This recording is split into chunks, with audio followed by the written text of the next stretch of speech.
Looking at our world from a theological perspective. This is the Theology Central Podcast, making theology central.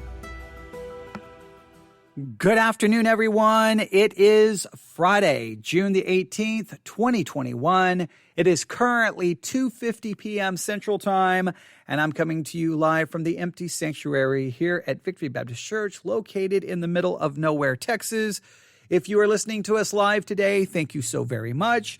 We've had 2 live broadcasts already today. I think both are going to prove to be extremely controversial. I'm already worried when those show up on YouTube, what is going to happen to me today. But they're there. I've already got one posted on YouTube. The other one, it was trying to upload and it was having some kind of problem. So I decided to move on. But if those 2 were not controversial enough, then I've got to come in and we're going to talk about the church, and we're going to talk about tithing. We're going to talk about giving. We're going to talk about money. And someone is going to get offended because, there's a lot to talk about. Let me just say a couple of things to lay the foundation here. A couple of things. Number one, I absolutely despise talking about money and giving. As a pastor, if there's one, I've neglected even trying to teach on the subject. And now, when we went through 1 Corinthians, I had to deal with it and some of those passages. In other words, if I come to a passage and it's there, I'm going to teach it. But I definitely don't go out of my way. I don't do that whole yearly stewardship series to ensure that the church is maintaining a certain level of money. I don't do it. I just hate preaching on the subject. It seems fleshly, carnal, and this leads me to number 2. So number 1, I hate preaching on it. And number 2, I am painfully aware of how self-serving it is when a pastor preaches about money. I mean, there's just no way to get around it. If I'm a pastor, I'm preaching about money and I'm telling people to give, and I can dress it up in all the spiritual language I can. I can dress it up. I can try to make it look nice. But you know what? If I can convince people to give money to the church, yes, it keeps the church financially stable. But you know what? Who will benefit from that? The pastor benefits. If he's getting a salary, then he knows that salary is going to continue. If he's getting a housing allowance, he knows that housing allowance is going to continue. If the giving drops off, guess what? There's got to be cuts somewhere, right? You got to pay the electricity. You can't cut that. You got to pay for the building. You can't cut that. So guess what's ultimately going to probably get cut?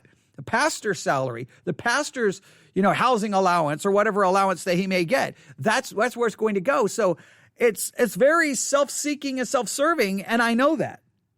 So I hate talking about money, number 1, because I just don't like talking about it, and number 2, I just hate it, number 2, because it just feels so wrong that, hey, give money. Yes, do it for a spiritual reason. Well, everyone there, when they hear the preacher say, give it for spiritual reasons, everyone's sitting there going, yeah, and one of those spiritual reasons is your salary and your pay, and it just, yuck. I don't like anything about it. I don't like anything about it. Number 3, I don't like talking about it because I think it can make some people feel like, look, I'm struggling over here. Like I'm struggling with money. I can't even pay my bills, and you're going to heap guilt on me about giving money. I think it makes some people feel very uncomfortable. It makes a lot of people feel very bad.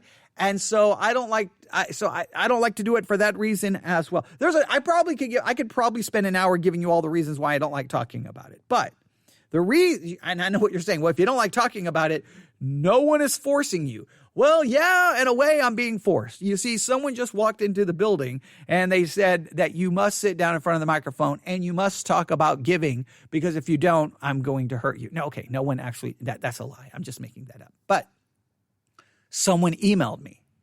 And you know what I say? When someone emails me, I do my very best to take their question, their issue, and move it to the top of my stack of stuff. Now, today, it didn't quite make it to the top of the stack.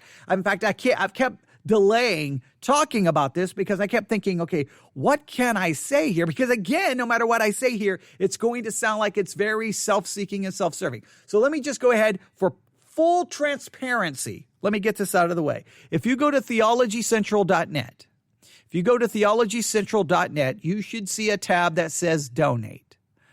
That means we have it available for people to donate money to, not only to it goes to Victory Baptist Church, but it goes to supporting the internet ministry. So I'm not going to lie. 2 people over the last, maybe 5 days, 7 days have given money. We're very grateful for that. I'm very grateful for that. I mean, I had to put gas in the car again today, just driving here and driving all the way here and all the way back home every day. The gas is now $3 a gallon. That's an expense. That's an expense. So, just what can I say? We do take donations. We do. And so I have to just be transparent there. So when I talk about this, I'm concerned that no matter what I say, it may come across like, oh, he's saying it in that way because, well, he wants people to give him money. I gotta be very, I don't in any way want to say anything that's going to benefit me, but in the same way, this discussion could benefit me. You see how it just feels? It just feels wrong. It feels dirty. It just feels wrong. You know what I wish? I wish that we didn't even need money. I wish churches could operate and no money was necessary. I really do. I wish it could be some just great world where money did not exist and that these lights would be on and because the electric company would give us electricity for free. The AC unit would be on because it would for free. And if the AC unit breaks and we have to get it repaired, people would just donate the parts. And even that, if you think about it, that would be other people giving us something. So even if it wasn't money, it would still require someone giving us something for those things to work. But you know what? It costs money to keep these lights on. It costs money to keep the air conditioning unit going. It costs money to put gasoline in the car. It costs money for me to turn on this microphone. It costs money to buy the microphone. It costs money to have the laptop that's laying here next to me that this microphone is connected into. It costs money for me to be able to go live on the air via Spreaker. I have to sign up for a certain level for hosting us. It costs money to maintain the archive of all of our programs. If I was to reduce the current plan that we're on, then we can only have they would start deleting most of our archive. So I've got to pay money for the podcasting hosting site. We got to pay money for the Theology Central pod. All of it costs money. I hate it, but it's just the reality. It costs money. And so when it costs money, then guess where the money comes from? It comes from people giving. So it's just a vicious circle. I hate talking about it 100%. But someone sent me an email asking me questions in regards to this. So I guess we're going to start with email. I was going to push the email further back, but we'll start so at least you will know the reason we're talking about this is because of a listener. And look, I want you to be able to email me any question, no matter how much I may not want to talk about the subject. I will do my very best to try to talk about it in the best way possible so that I can help you. All right. So I'm going to try to give you the best biblical understanding I can in regards to tithing and giving. All right. But here's the email. All right, here we go. Pastor, I've been listening to your podcast and I'm picking up a theme crossing many broadcasts contrasting the local and the universal church. I'm curious how you would apply that thought to the concept of tithing. Very good question. Now just think about this. If we throw out the concept of an invisible universal church and we just have local congregations, well then giving would you not then restrict giving only to that local congregation? But if you believe in the universal church, then do you have to give it to the local church? Could you give it to any? Would that change in any way, shape, or form your idea? It's at least a worthy consideration. The person goes on to say, my understanding, likely from your teaching, that's not good. Okay, no. My understanding, likely from your teaching, is that the tithe is to be given to your local church. Anything beyond that is an offering. But in an age of global connectivity, is the local church limited to the one you attend in person, which is limited by geographic proximity? Wow. Would love to hear your thoughts on this. Thanks. Now, and again, I'm going to try to be as transparent as I can be. You know what? It would be easy for me to say, you know what? In this time of great connectivity, where You can listen to all of my sermons live, or from any church. You can listen to their sermons live. In fact, with our church, not just our sermons, you get to hear Sunday school, Sunday morning, if we have a Sunday night service, Sunday night, Wednesday, plus the countless other hours of content that I produce a week, right? I mean, what, over 900 episodes in a calendar year last year. So hundreds and hundreds and hundreds. I mean, you consider how many hours of teaching this church gives. If you're listening to all of that, not only are you getting the sermons, you're getting everything else. So if you're getting all of that spiritual content and this time of connectivity, you're not actually here. Could you then just send your tithe to that church where you're getting all of your spiritual food? Would that be right or would that be wrong? Or is it required that you would do so to the local church, local in geographic terms, not local in connectivity terms? Because in connectivity terms, everyone's local, right? In connectivity terms, I mean, an individual has been listening to the last 2 hours of live broadcast. He's in Tennessee. I mean, he may be somewhere else for work today, but he lives in Tennessee. But guess what? With one push on a button on his phone, it's like he's right here in the sanctuary. There's people listening to me in Maine, not Maryland. Okay, that's from a previous mistake I made in a podcast. Well, maybe we have people listening to us in Maryland. In fact, we'll just do this for just to demonstrate what he is saying here, because I think it's important. All right, I'm going to pull up Spreaker really quick. Every once in a while, this is important. I know this is going to take a lot of time to flesh out. Just stay with me here. Stay with me, because these are important concepts to talk about. Just want you to see what this individual could be referring to when it comes to connectivity. And I'm just going to look up in the last 24 hours, all right? Last 24 hours, I'm going to go to geolocation, all right? Last 24 hours, all right? Here's all the places people have been listening to us in the last 24 hours. United States, India, Canada, France, Brazil, United Kingdom, Australia, Bermuda, Argentina, Russia, Japan, Germany, Mexico, Spain, Philippines, Netherlands, Peru, Guatemala, Sweden, Italy, Turkey, El Salvador, Romania, Colombia, and Bangladesh. Those are all the places people have been listening to me in the last 24 hours. And then there's a large number that's just listed as other, because there was no way to track their geolocation. They may be using a VPN, who knows what. But that's a lot of places. That's a lot of different places. How many different countries are listed there? Let's go through here. So 1, 2, 3, 4, 5, 6, 7, 8, 9, 10, 11, 12, 13, 14, 15, 16, 17, 18, 19, 20, 21, 22, 23, 24. 25 countries are represented as listening to me in the last 24 hours. So I may be here in the middle of nowhere, but there are people in 25 countries who are listening. Hopefully they're benefiting. But you see, so am I local to them? Well, I'm local to them and as far as connectivity is concerned. Now, clearly, the New Testament would not understand anything about that, right? Because all you would have is the local church. I mean, you couldn't be like, if you're in Corinth, you couldn't be listening to the sermons at the church, and somewhere else. I mean, I'm just going to name locations, but then I would have to think of how close some of those locations were. But the point is, they couldn't be listening and benefiting from all of those other sermons. We know that to be a fact. Let's just go to, and then if I just pull up the United States, here's the different states in the United States where people have been listening to me in the last 24 hours. Texas, California, Ohio, Tennessee, Washington, Nebraska, Georgia, Illinois, New York, Maine, Pennsylvania, Florida, Indiana, Colorado, Mississippi, Maryland. 16. We had 16 downloads from Maryland. So after I got Maryland wrong, I ended up, somebody started listening. All right. North Carolina, Idaho, Michigan, Arizona, Minnesota, Missouri, Iowa, Utah, Virginia, Alabama, Wisconsin, Oklahoma, Massachusetts, New Jersey, Louisiana, South Carolina, Rhode Island, Nevada, Oregon, Kentucky, Kansas, Connecticut, North Dakota, New Hampshire, South Dakota, Hawaii, and District of Columbia. Pretty much all over the United States of America, people are listening to me here in a church in the middle of nowhere. So by connectivity, am I local? It's a good question. If I just look in Texas,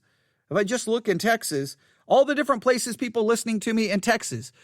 Clyde, Texas, Abilene, Texas, Dallas, Texas, Tuscola, Fort Hood, Plano, Fort Worth, Southlake, Houston, San Antonio, Austin, Allen, Texas, Arlington, Texas, Marshall, Texas, Irving, Seguin, Beaumont, Flower Mound, Grand Prairie, Longview, Amarillo, Missouri, Richmond, Edinburgh, Belton. I mean, all kinds of places. And I can go to each state and just show you all. I mean, each state, it's city after city after city after city. It's just crazy how many people listen to us in a 24-hour period. It is crazy, which demonstrates that we're not local geographically, but we are local and through connectivity. So it's a very important question to ask. So what should we do with this? How should we handle this? Well, let's first start. Now, I know this is not going to, I know the person listening is going to be like, oh, here he goes again. He can't just give me a simple answer. I know that, okay? I know I can't just give you a simple answer. But let's start first and foremost. Why do we have to give at all? Now, we can think of the practical reasons for giving, right? Again, let me explain. I'm sitting in this building with electricity. Oh, just our internet service. They even consider how much our internet service costs. So we got our internet service, electricity, right? Air and heat, microphone, laptop, right? Then the podcasting hosting site, and then the pod pages, VBC pod page and Theology Central pod page. All right, now you start putting up a lot of that expense. That starts adding up. And then just gas to drive here, and then the time, just hour after hour after hour sitting here. There's a lot that goes into doing all of this. And if you look at how much content I produce, I don't think there's a podcast on the face of the planet that produces more content than we do. All right, so you put all of that together, there's a high expense to all of that. It's costly. Now, someone's got to pay for it. Someone's got to pay for it. Now, in this particular case, yes, I always emphasize the need of the local church to support it. I do. And I said before, if the local church, I'll put it this way, if Victory Baptist Church goes away, then for all practical purpose, the podcast just basically comes to an end. Because one, I would have to try to go back to doing live broadcast in my house, and that's just a headache. Having a place to come in a church really just makes it super. It's a great, like having your own podcast studio. It's really great. But if the church goes away, so in one sense, the church has to survive. That's one in one sense. But also, there's a great expense there. So if people somewhere else want to give, should they give? And if they give, is that taking away from the local church? But there are a lot of questions that come into play there. So let's do this. Let's first establish some reasons for giving. And I want to start with some spiritual reasons that I think a lot of people overlook. Because I know from because I call it into question as well. Look, there's these denominations. There's multi-million-dollar budgets, billions of dollars. You know, if you look at Christianity around the world, how many billions of dollars just gets, from this denomination and this building project and here and here and here. There's a lot of money that flows through Christianity. And a lot of people in the world looks at it all as just a big money-making scam. And it's hard not to see that. I mean, it's hard not to see that. But from a Christian biblical perspective, there's spiritual reasons for giving, and I'm just going to give you a couple of them. I just jotted them down here in my devotional notebook. I put it these reasons for financial giving. All right.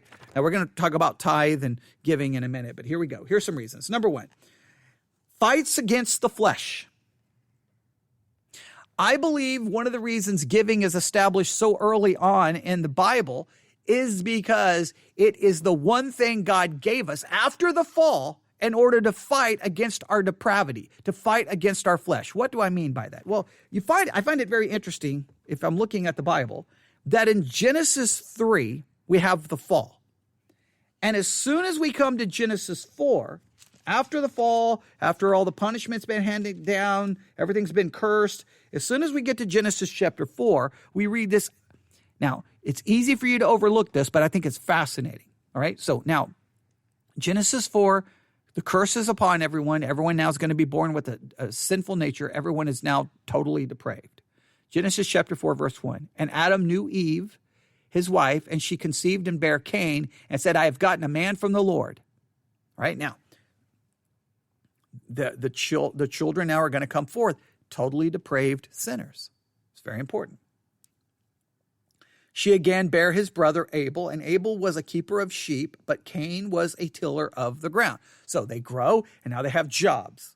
Jobs in how the things they produce, how they're going to support themselves, take care of themselves, making sure they have the things that they need. But look what happens. Genesis 4:3. And in process of time, it came to pass that Cain brought of the fruits of the ground an offering unto the Lord, and Abel he also brought of the firstlings of his flock and of the fat thereof. And the Lord had respect unto Abel and to his offering. Now, wait a minute. So they're out there growing things. They're out there producing things. But seems to be a set time that they're to bring a part of what they produced and bring it to God.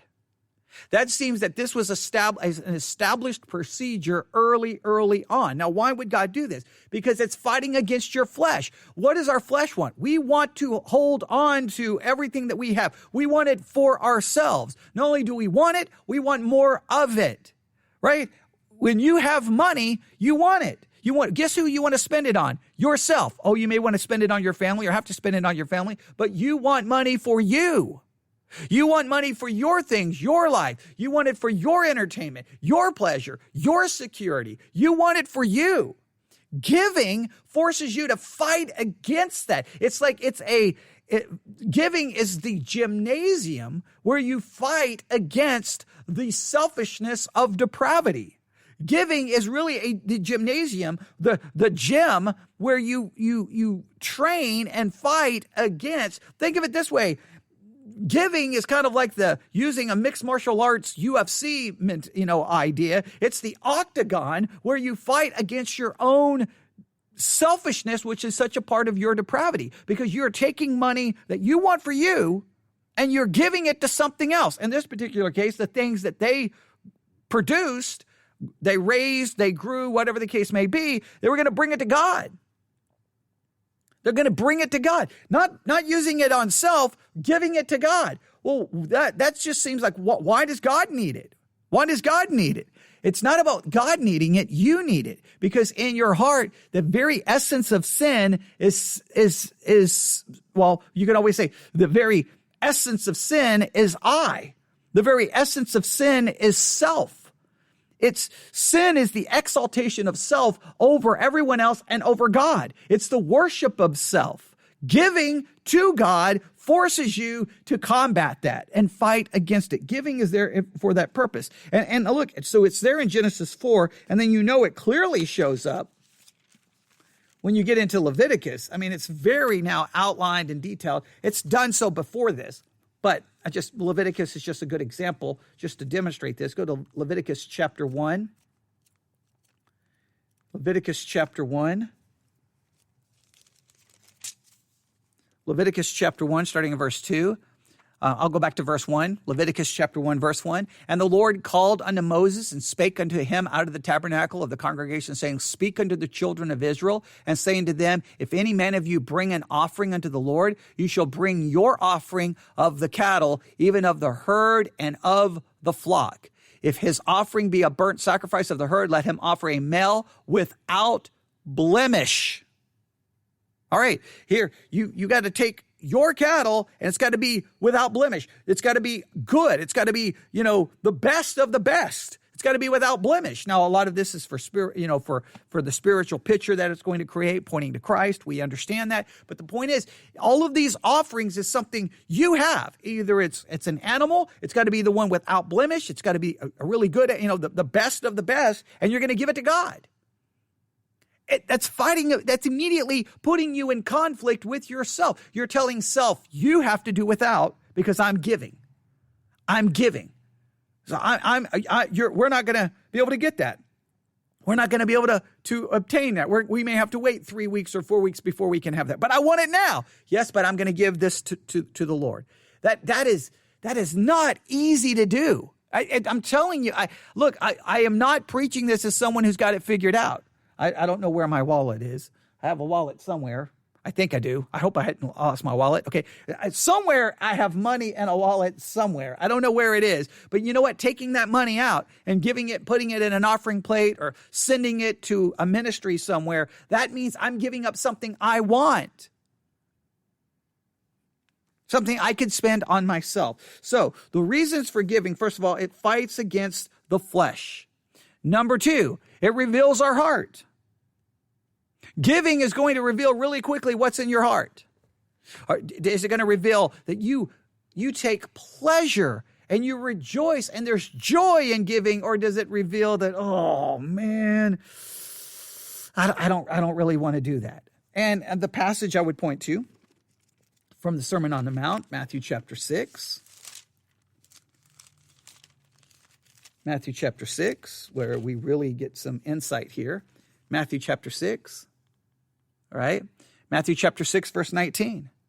Lay not up for yourselves treasures upon earth, where moth and rust doth corrupt, and where thieves break through and steal, but lay up for yourselves treasures in heaven, where neither moth nor rust doth corrupt, and where thieves do not break in and steal. For where your treasure is, there will your heart be also. Where your treasure is, that's where your heart is. You want to know the condition of your heart? You want to know the location of your heart? Are you willing to give money to the things of God, to the kingdom of God, to the church, to ministries, for the furtherance of the kingdom of God? Are you investing in that? Or are you investing in yourself and what you want and things you like? Well, that's where your heart is, no matter what you say. And then what does Jesus go on to say? No man can serve two masters, for either he will hate the one and love the other, he will hold to the one and despise the other. You cannot serve God and mammon. Can't serve both.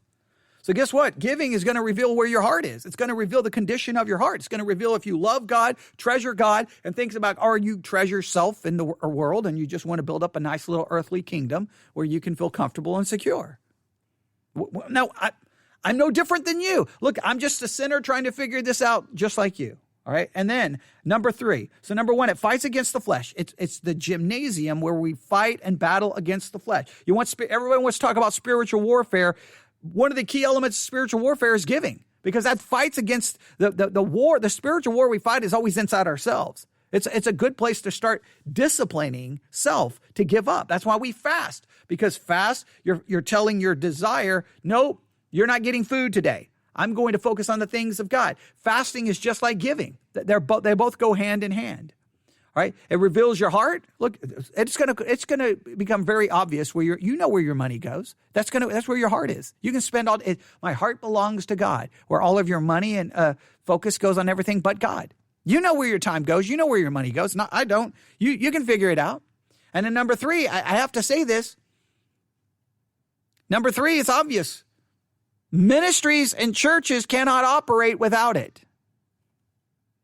So money and giving is for the operation of the church and for the operation of ministry. Ministry can't happen. Look, I can come. Look, there's so many things I can do, and there's so many things I can't do. I mean, I'll just use this ministry for an example.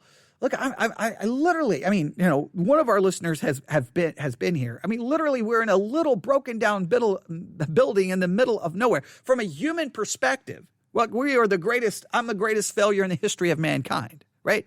We are a failure in epic proportions, and because we're limited in funds, there's so many things we cannot do. We just cannot do certain things. I'm limited in. Okay, well, I could have a better computer. That could help the podcast. Maybe we could advertise the podcast here. We could buy some ads. Well, I can't do that. Don't have the money. Maybe we could do this. Maybe we could do that. Maybe we could give more books away. Maybe we could help more people. There's so much we just can't do. Without money, you can't do it. It's that simple. It's that simple. So you give for the lifeblood of ministry. I mean, to keep a ministry operating, it requires money. Now, again, ministry should always be given away. Now, let me make it very clear. No, ministry should never charge. Now, there's all kinds of Christian podcasts are putting stuff behind paywalls. I know why, because they're trying to get money to be able to operate. But you don't do it that way. You freely give. Right? I freely receive. Christ freely gave me salvation. I didn't have to work for it, right? He became poor, so in a sense, I could become rich. He freely offered himself up as a sacrifice. Freely I've received, so freely I give. I should minister for free. But I can minister for free, but it's not free because everything costs. So it comes down to this. There's just a very pragmatic approach. If there's ministries out there that you spend time listening to, and you know how much you benefit from which ministry. You know which ones you benefit from, and you know which ones you don't. You know which ones provide you how much content you know. If you're benefiting you, then by all means give, because that keeps it going. That keeps it going. I mean, it's just, I hate to say it. It's that just fleshly. It seems so fleshly and just, I don't like it, but it's just a reality. It's just the reality. Now, so far, so good. There's the spiritual reason, 2 spiritual reasons for giving and 1 very pragmatic reason. Now, tithing and giving. Much debate here, I know, and there's lots of disagreement within church history on this subject. Some believe the tithe is just an Old Testament concept, and it does not transfer over to the New Testament. Now, the Old Testament, the tithe, well, if you go through all the tithes in the Old Testament, they really actually end up more than 10%. But the idea is that at the very basic minimum, 10% giving should be something that all Christians give to the local church. Now, if you just look up tithing, I'll just give you an example. Got a Bible dictionary right here, okay? I'm reading from page 1258 from the New Illustrated Bible Dictionary. We have these in all the pews here at the church. Here we go. I'll just read this. This is from the end of this entry on tithing. In the New Testament, the words tithe and tithing appear only 8 times. All of these passages refer to Old Testament usage and to current Jewish practice. Nowhere does the New Testament expressly command Christians to tithe. However, as believers, we are to be generous in sharing our material possessions with the poor and for the support of Christian ministry. Christ himself is our model in giving. Giving is to be voluntary, willing, cheerful, and given in the light of our accountability to God. Giving should be systematic and by no means limited to a tithe of our income. We recognize that all we have is from God. We are called to be faithful stewards of all our possessions. Now, the New Testament idea seems to be not just the tithe. You give as there's a need. You give as you are prosperous, as you prosper, you give, and as the need is there, you give. So your prosperity as you grow and how much you make, or you benefit from this, or you get this, you take from that prosperity that you have experienced, whatever it may be, that blessing, and then you give. All right. So it's based off that. And then as there's a need, you look and see where the need is. Right. And as a need, then you give. So it doesn't seem to be limited to the tithe. Now we're going to look at some New Testament scriptures that offer some of these principles, but let me say something. I think this is very important. We should try to help the poor. By all means, we should and help people. I think one of the best ways to help people personally is where a local church is. Because then the local church can take, because look, if one person has $5 and they see someone and they try to go give that person $5, they're only giving them $5. But if somebody's like, hey, this person has this need. Okay, what's the need? Well, they can't pay their electric bill next week. Okay, well then the church, because now everyone who gives $5, that now builds up, and you can take from that, and then you can just, as a church, go pay the person's electric bill, and not one person is hurt, right? For the example, last Sunday, while I was preaching, sermon's almost over. Even though we're in the middle of nowhere, someone comes walking in. They have a little bag, and in the bag contains all of their bills. I mean, it's got all kinds of bills. Some of those things were like $600, all kinds of things. And he looked around, and I think he realized, wait, let me give one of the smaller bills. And he gave us a bill that he needed paid. All right. Now, there was kind of a language barrier there, but we were able to establish that he was trying to get some rent paid for someone in San Antonio, which Again, we're here in Ovalo, Texas, so that's like 4+ hours away. Okay, so already things are questionable. But I took a photograph, and said, okay, I'll do what I can, take care of this on Monday. Now, there was a lot of red flags. So when I got home and looked at the photograph, there was a lot of problems. The bill was dated 2019, number one. Number two, the lease date was already passed and supposedly expired. So it wasn't even a bill for a new lease. So problem number two. Problem number three, the number, when you called the number, nobody actually picked up. It just said, we're transferring you to someone's inbox. Okay, but it wasn't the inbox did not match the name on the supposed bill. And we never could get anyone to answer. So we haven't paid that person's bill because I'm very suspect and something's going on. But if everything turns out that it's legitimate, we probably will never see the person again. But as a church, yeah, we will pay that person's rent. We will. But we can't, we do that because of giving to the church. Now, we always try our best to do that and help anyone and everyone in need. And we don't do it in a way, we don't do it in hopes that they'll come to the church.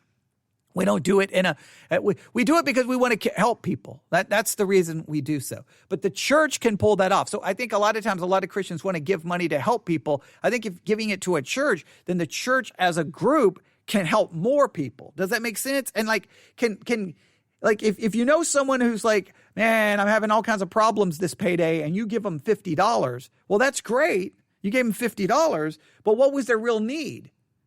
The $50 will end up, spending in a couple of days at a fast food restaurant. What did they need? Well, they need to pay their rent. Okay, well, how much is their rent? Okay, well, I couldn't help them with their rent. Okay, well, then as a church, we'll just pay the rent. We had a lady called who was about to get evicted from an apartment complex. I got the information, called the apartment manager, verified everything was legitimate, called the people in our church who takes care of money. They went by, paid the person's rent. We never heard from the person again, but we paid for their rent. We knew it was legitimate. We knew that they needed their rent paid. Now, we didn't give them cash, but guess what? No individual, I don't know if there was probably maybe a couple of individuals in our church who could do that, but there's probably plenty in our church who can never pay someone's rent like that. You know what? That's perfectly okay. As a church, we can. So helping people is an important part of giving, but I think giving to the church, the local church, that's one of the benefits of coming together. Now, let's just look at briefly some New Testament scriptures in regards to giving. Let's just look at a couple, all right? The two big ones, I think, is 1 Corinthians 16. And this is the one that really raises lots of questions here. 1 Corinthians chapter 16, all right? Now, 1 Corinthians 16, first question. It's written, 1 Corinthians is a letter written to a church. It's a local congregation, a local assembly. So, do we take what we're get here and then we apply it to all churches? Maybe not. We can get into a lot of discussion here. Here's what it says. Now, concerning the collection for the saints, as I have given order to the churches of Galatia, even so do ye. So Paul has been given the churches some orders in regards to the collection of the saints. Now, the collection of the saints, is it a special gathering of money to help saints? Or is this the special collection, or is this the normal weekly collection for the local congregation? Now, let's do something up. That's 1 Corinthians chapter 16, verse 1. I'm going to do something really quick. I didn't even think about this. Give me 1 second here. Okay, good. All right. I think we've the last couple of broadcasts just got uploaded to YouTube. All right, give me 1 second here. I didn't even think about looking up this phrase. But now that I'm thinking about it, there is dispute in church history over its meaning, which is very frustrating. You wish there would be unity here, but there's not. All right. Okay, now I'm going to read it first from a number. Yeah, see, now listen to this. See, this raises lots of questions of what's going on here, all right? So 1 Corinthians 16:1, I'm going to read it from a number of translations. Now, about the collection for the Lord's people, do what I told the Galatians church to do. All right. Now, collection for the Lord's people, like a collection this seems like a collection for something specific.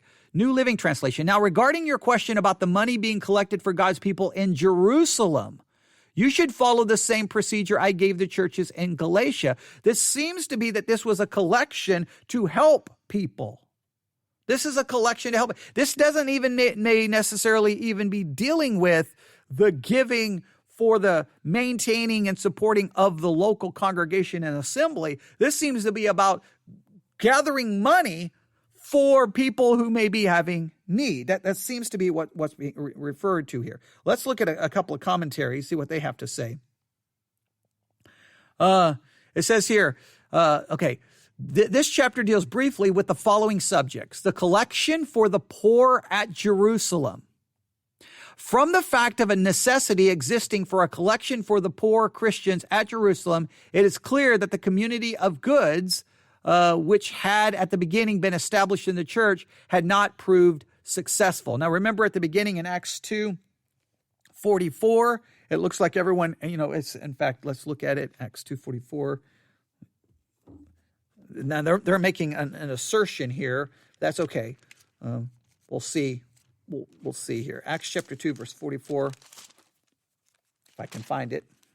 The book of Acts just disappeared. All right, here we go. Acts chapter 2, verse 44.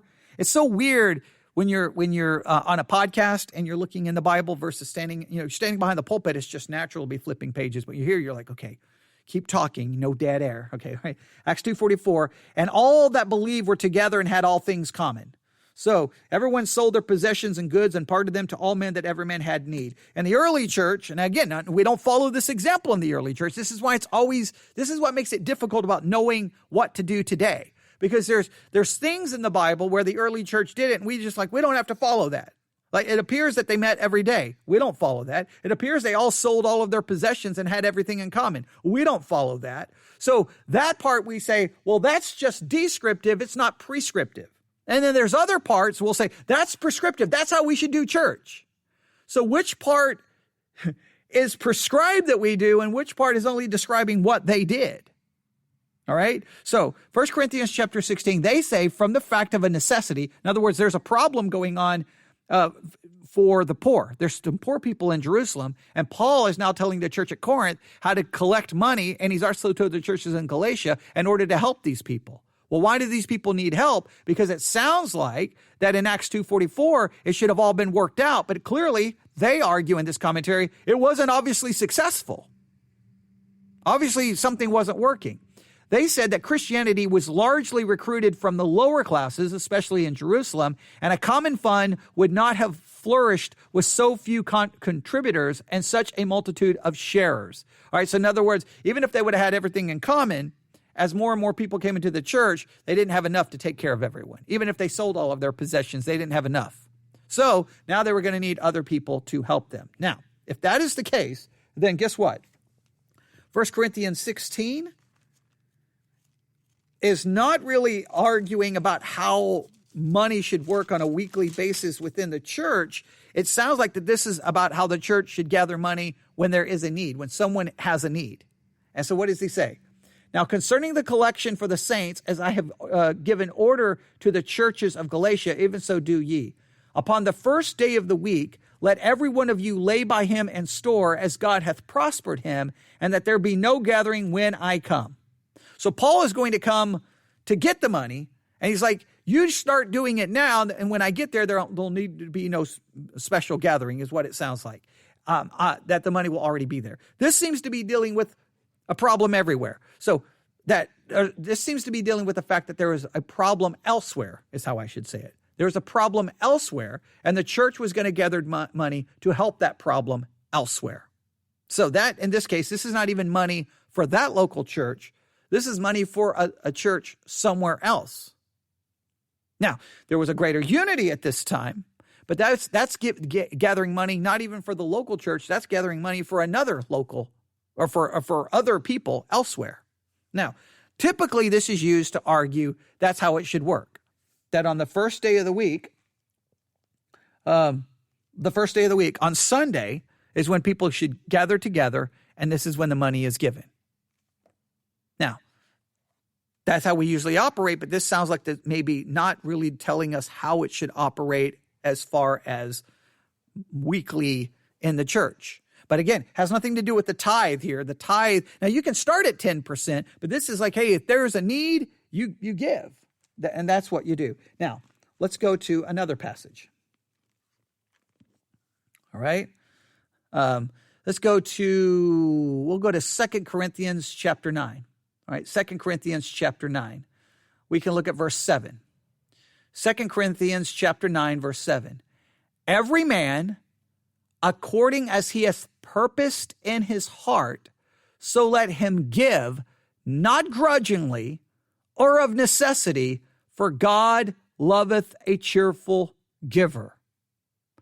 So the idea here is that we should give not grudgingly, not by force, that we should give joyfully. We should give willingly, ultimately to support ministry. Now, it never really outlines, other than 1 Corinthians 16, and that seems to be for a special occasion. Now, we usually still draw some principles from that.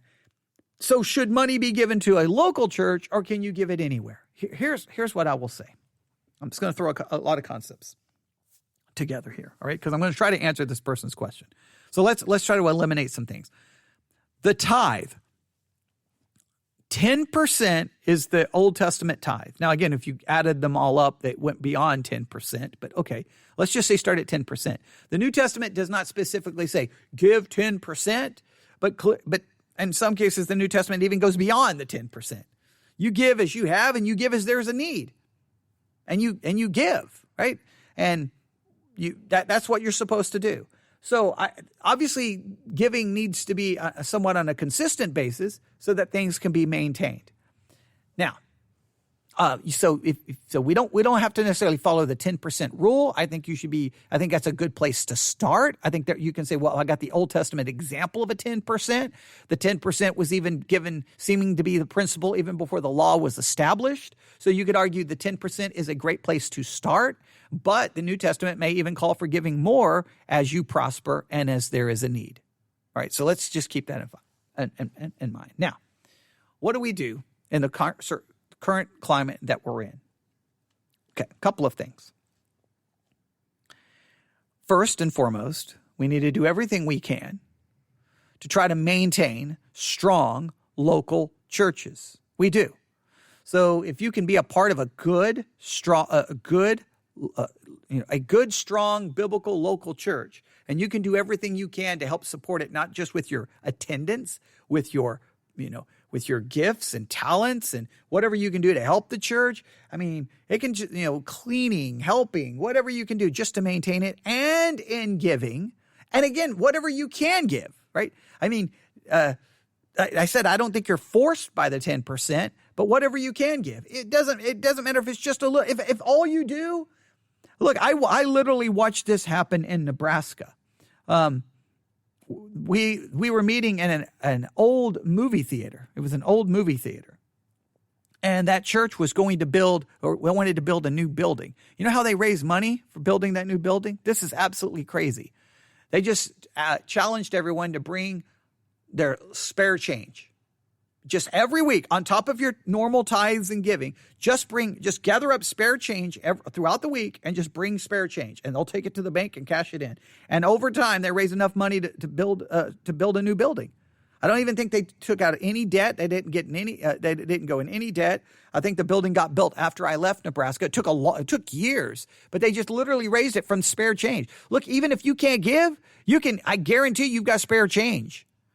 I go in my car right now. Who knows how much spare change is in the middle console? You always throw the change there. If you just gather that change and put it somewhere and just bring the loose change to church, if everyone did that every week, it'd be amazing. Like literally, if everyone in my church brought their loose change, they probably could pay for the entire internet ministry just off loose change. Right? But the thing is, people don't think of it that way. Right? So even if you can't give 10%, you can bring your loose change. You say, well, that's embarrassing. No, it's not. Okay. You say, well, all I've got is $1.25 in loose change. Great. And guess what? 5 other people have $1.25 of loose change. And guess what? That's now a couple of dollars brought into the church for without even anyone, doing anything extra or special. So what I would say is that if you can do everything you can to support a local church, start with 10%. If you can't do 10%, do whatever you can. Do whatever you can, because that church can operate. We need strong local churches. You need that. Now, If I'm going to operate on Scripture alone, clearly the New Testament knows local churches.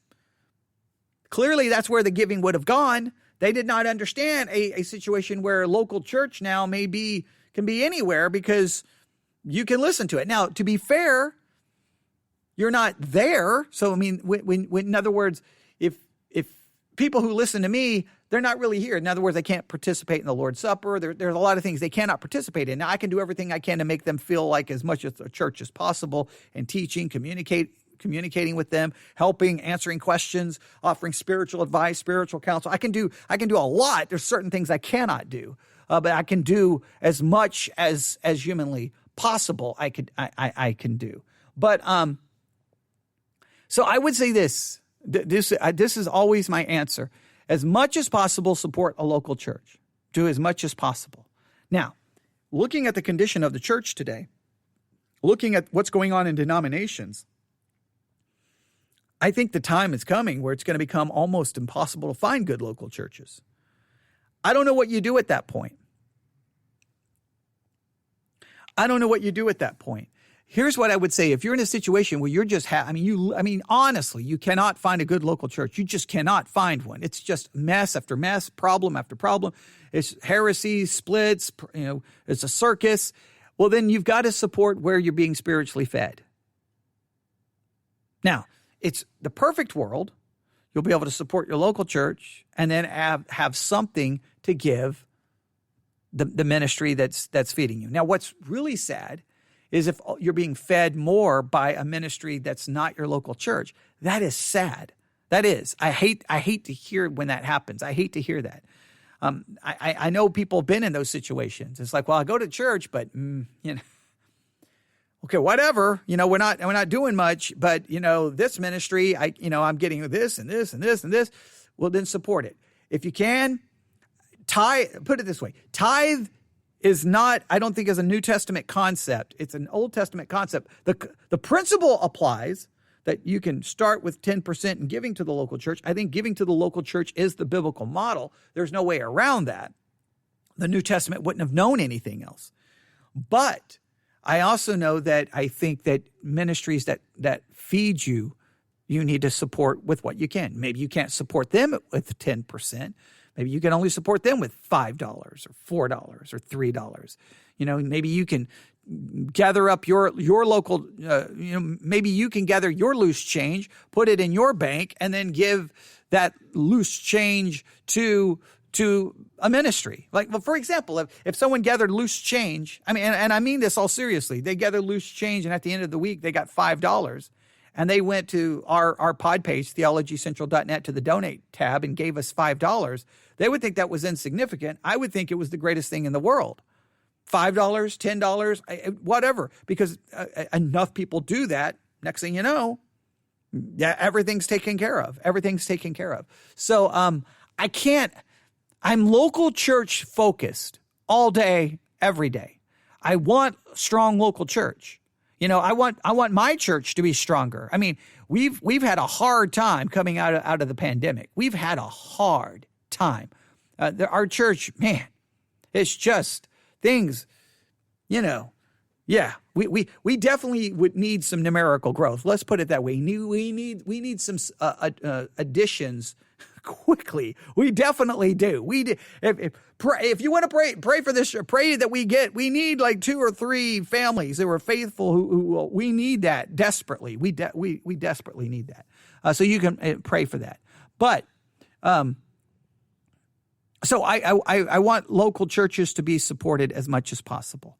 I can't tell you that the tithe should go there, because I think the tithe is more of an Old Testament concept, but your giving should go there. And that's what you should try to support. But if you're in a situation where other ministries are feeding you and supporting you more, then you may have to consider what to do there. I don't know how exactly to balance that out for you, okay? The New Testament teaching, 1 Corinthians 16 is where everybody goes, but that seems to be a collection for people, for the people in Jerusalem. Now, yes, once again, the church is where you bring the money for that. Now, I think that to me, that supports the principle when you want to help the poor, you give to the church, and then the church should manage the fund to help people. So I think that does prove that. Yeah, like, you what you should do, if you know someone has a need, this is the way it should work. If you know, hey, there's someone out there and they can't pay this. So, okay, you bring that idea to the church, then the church says, okay, let's step up. We're going to help this person. And then the church helps. If you want to give money to cover that expense, you obviously can, but give it to the church. The church is the place that we should help people. And obviously, first and foremost, you should help members. If the members have a need, you should help them. But then you expand that to everywhere else. So strong local churches is what I wish would happen. Sadly, too many people find themselves in local churches that are not strong and not really feeding them, and they don't know what to do. And there's all these other ministries that are feeding them. Well, do what you can to support the local church, but then support the ministries that are feeding you. I can't tell you not to support the ministries that's feeding you. I can't, because put it this way. I mean, and again, I'm very aware of how self-serving this sounds, but let me just state it this way. If there's a ministry out there that's providing constant content of Bible teaching, whatever the case may be, and it's benefiting you. In other words, that content far exceeds any other content you're getting. Well, then that content can't continue if it's not supported. Does that make sense? To some level, there's got to be a certain level of giving before, or that cannot be supported. It doesn't matter who it is. It doesn't matter who it is. It doesn't matter what ministry it is. You name it. Now, some of these churches are mega churches. Yeah, well, their ministries, I think, should be supported by their local church. They should be.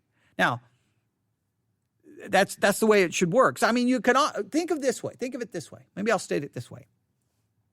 Think of where the benefit, when it comes to outside of your local church, right? Try your best to support your local church as much as possible, and try to get them to do as much spiritual feeding as possible. Outside of your local church, this is what I would say. Base it off benefit received, amount of content given, and the need present. All right. Now, what do I mean by that? Well, if it's an internet ministry, and that pastor or whomever is associated with a mega church, and you look it up and they've got 10,000 members, 7,000 members, 20,000 members, and you look up and they have $1 million budget. Okay, I can't perceive their need would be great. Now, I say again, this is self-serving for a ministry where we don't have in a ministry where they don't have all of that. Let's put it that way. All right. So go with benefit, the amount of content, and the need when it comes to supporting ministries outside of the church, of your church. But do what you can to support. One of the reasons supporting the local church is better is you typically see where the money is going. You have some confidence where the money is going. If you give money and it was sent here, well, if you give it through the Theology Central pod page, that goes directly into the church account. So you know where that goes.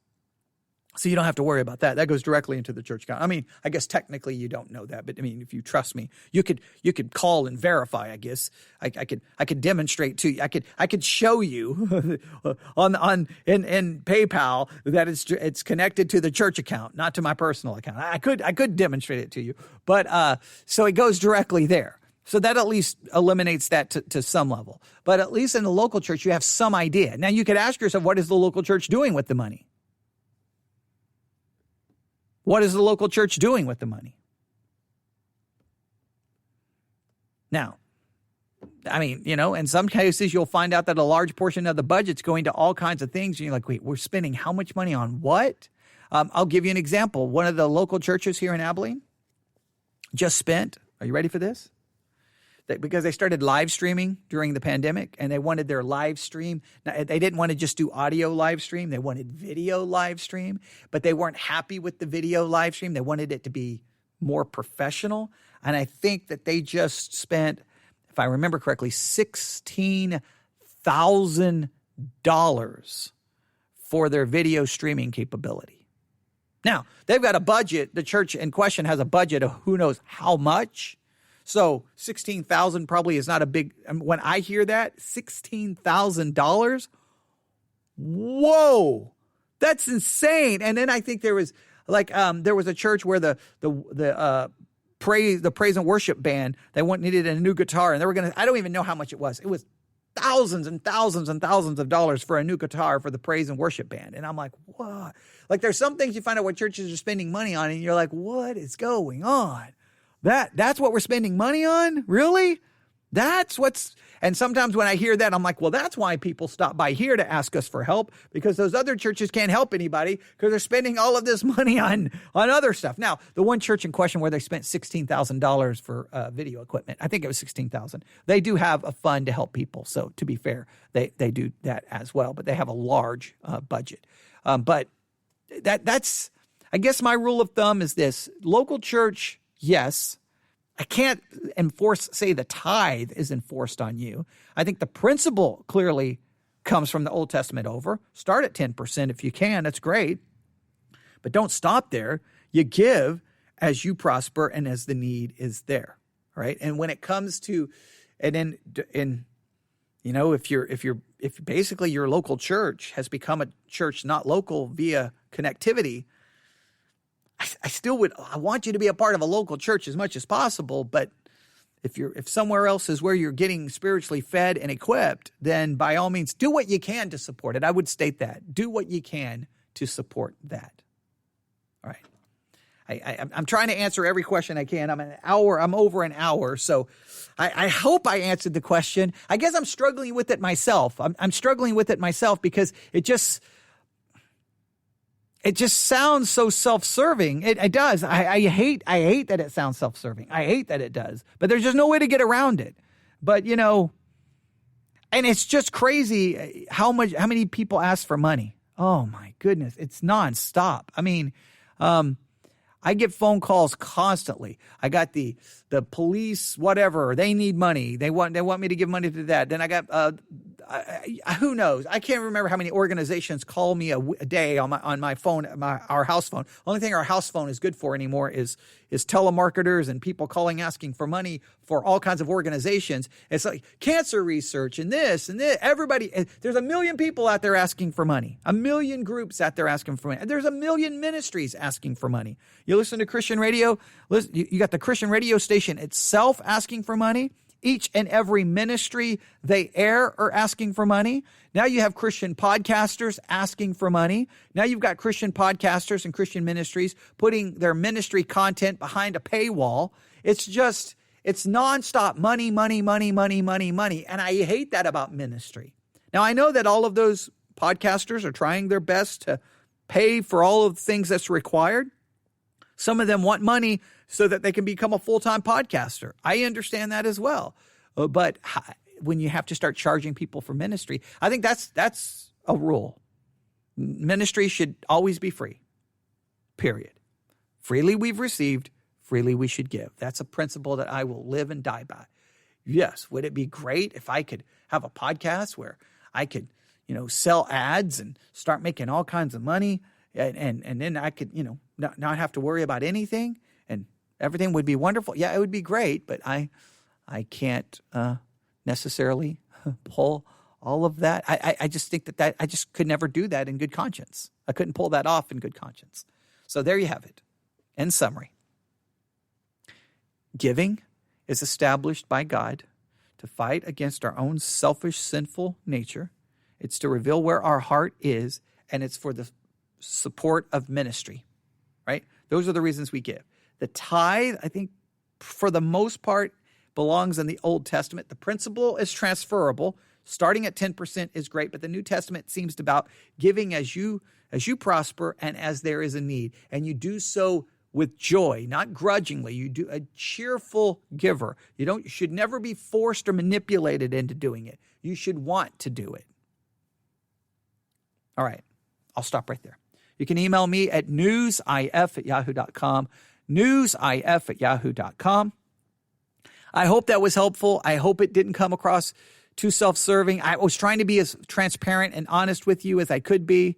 I can't lie. Obviously, we do have a donate tab, at our pod page. I'm not going to lie about that. I don't promote it that often. Now, I've promoted it a little bit more recently just because I have people emailing me going, how can I give? And it just makes it easier if I just tell them right from the start. But so I don't ever want to lie, but I do everything. This is what I can promise you. Never going to charge. Apple's moving to a subscription-based podcast model. We won't. If we have to create something where you have to subscribe there, it's going to be a free subscription, and because we're not gonna put any ministry behind a paywall, no matter what. I mean, I would rather end up where my church can no longer support this and it all goes away. I would rather that it all ends than ever putting anything behind a paywall. It's that simple. So, all right, I'll stop right there. Everyone have a great day. I think I'm going to stop. It's 3. Oh, we didn't get to the imitation of Christ. Oh, okay. Maybe tomorrow I'll do 2 broadcasts. I'll do 2 broadcasts with the imitation of Christ to make up for it. But I think I'm going to stop for there because I think we've dealt with enough. It's almost 4:00. I'm going to stop right there. All right, everyone have a great day. You can email me if you disagree with anything I said, email me newsif@yahoo.com. For the people who are very pro tithe, yes, I understand the tithe was established before the law. No problem. I got no problem saying the tithe principle carries over, that you start at 10%. I got no problem with that. I'm just not comfortable with saying, putting like some kind of law mandate of the tithe. The New Testament seems to be give as you prosper, give as there's a need, and do so cheerfully, not by constraint. And that seems to be different than the law-based tithe. Law-based tithing, where it would be grace-based giving. The Old Testament seems to be law-based tithing. The New Testament seems to be grace-based giving, and we give because we have freely received.